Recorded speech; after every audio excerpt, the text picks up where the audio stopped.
Inspiring, uplifting, encouraging. This is the Acts 29 Life.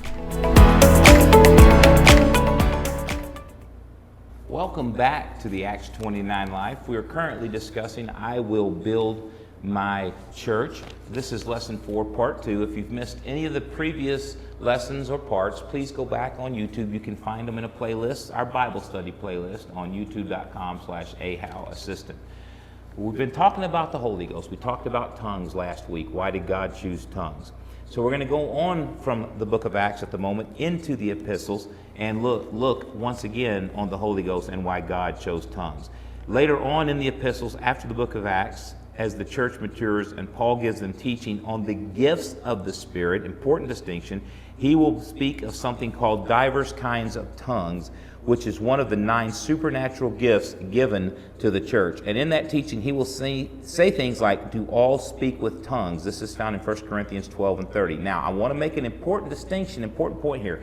Don't let anyone confuse you on this point. The gift of tongues is an utterance in an unknown language in a church meeting that must be interpreted into the language of the hearers by another gift of the Spirit called the interpretation of tongues.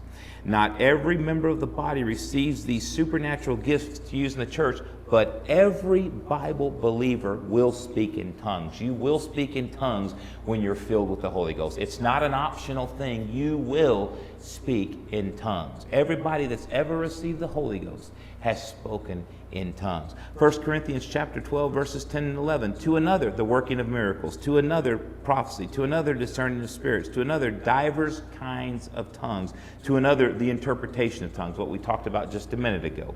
But all these worketh the one and the selfsame Spirit, dividing to every man severally as he will. 1 Corinthians 14 and 27, if any man speak in an unknown tongue, let it be by 2 or at the most by 3, and that by course let one interpret.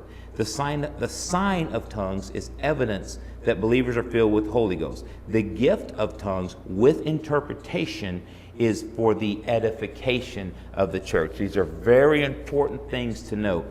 Acts chapter 2, verses 5 through 13. This is right after the outpouring of the Holy Ghost. There were dwelling at Jerusalem Jews, devout men out of every nation under heaven. Now when this was noised abroad, the multitude came together, and they were confounded, because that every man heard them speak in his own language. They were all amazed and marveled, saying one to another, Behold, are not all these which speak Galileans? And how hear we every man in our own tongue, wherein we were born? Parthians, Medes, Elamites, and the dwellers in Mesopotamia, and in Judea and Cappadocia, Pontus, Asia, Phrygia, Pamphylia, in Egypt, and in the parts of Libya about Cyrene, strangers of Rome, Jews and proselytes, Cretes and Arabians, we do hear them speak in our tongues the wonderful works of God. And they were all amazed and were in doubt, saying one to another, What meaneth this? And of course, when God moves and people, sincere believers, begin to let God move, you get those who like to mock. Others mocking said, These men are full of new wine. They were drunks, right? They were stumbling down the street drunk. When the Holy Ghost was poured out, some observers were amazed, some doubted, some mocked, just like today. Their question to the apostles was, What meaneth this? What is this? Obviously, it is the speaking in tongues that they're observing, right? Peter then stands up to preach the very first sermon in the modern church history, and he answers their question, What meaneth this? With the words, This is that. So what is that? Obviously, it is the outpouring of God's Spirit that the prophet Joel, I believe it's chapter 2, said would happen in the last days. In the last days, I will pour out my Spirit upon all flesh, Joel said. This was the fulfilling of that prophecy. Joel never even mentioned speaking in tongues, but Peter connected the dots, A, B, C, all the way through the Old Testament into the New Testament. Since the early church had no New Testament yet, I mean, that's kind of a duh, right? They were the Old Testament living in that day. Yet Peter appeals to the Old Testament when he preached them. His sermon starts with Joel. It ends with Jesus. Acts chapter 2, verses 14 through 21. But Peter, standing up with the 11, lifted up his voice, said unto them, You men of Judea, all ye that dwell at Jerusalem, be this known unto you. Hearken, listen, pay attention to what I'm saying, to my words, for these are not drunken as you suppose, seeing it is but the 3rd hour of the day. But this is that just mentioned that, which was spoken by the prophet Joel. And it shall come to pass in the last days, saith God, I will pour out of my spirit upon all flesh. Your sons and your daughters shall prophesy. Your young men shall see visions. Your old men shall dream dreams. And on my servants and on my handmaidens I will pour out in those days of my spirit. They shall prophesy.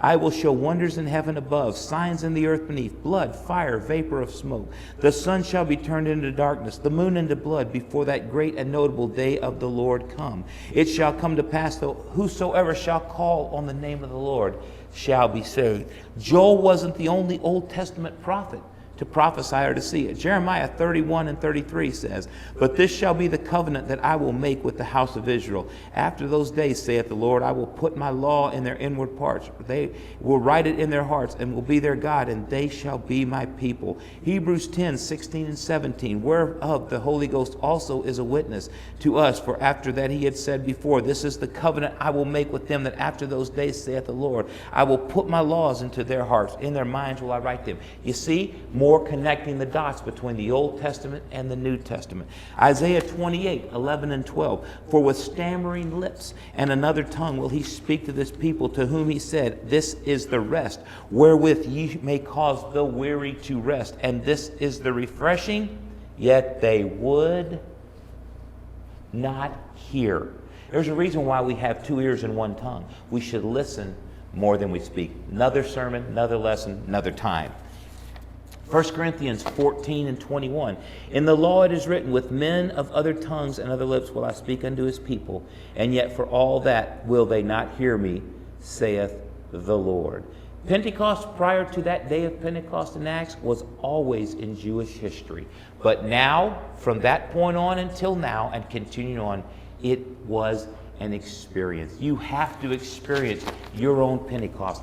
Don't get confused by the gift of tongues and the gift of interpretation with the evidence of speaking in tongues. You must speak in tongues if you are going to be born again of the water and of the Spirit. It is an evidence that you are filled with His wonderful Spirit that we call the Holy Ghost. I hope you enjoyed this lesson. I will build my kingdom.